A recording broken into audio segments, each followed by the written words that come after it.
不要，你脚不要拿起来。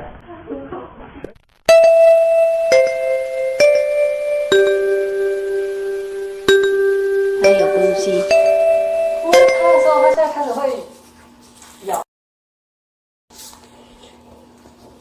没关系，观察一下。你先看一下他现在的状况，他现在基本上应该不是有问题的，是你们不知道怎么带幼犬。对，因为你们完全没有养过幼犬。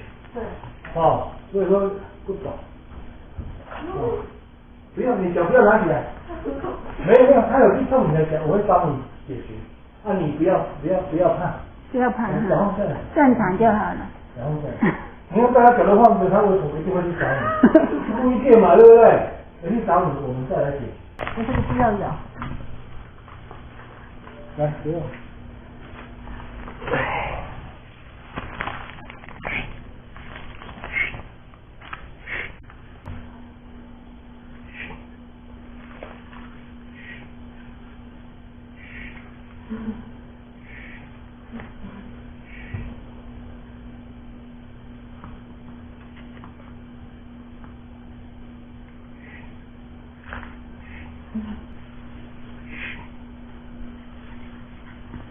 怎么样？转移目标？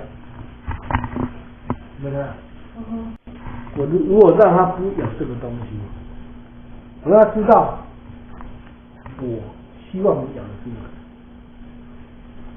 你咬这个我不喜欢，这要改变你们前几天跟他的做法，哦。所以呢，我们现在开始了，这个要点时间哈。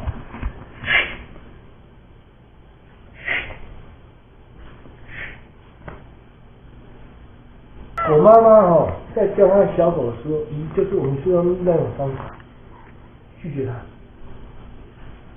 它做对的时候呢，你可以不用管它，一开始可以去称赞它。它以后很漂亮。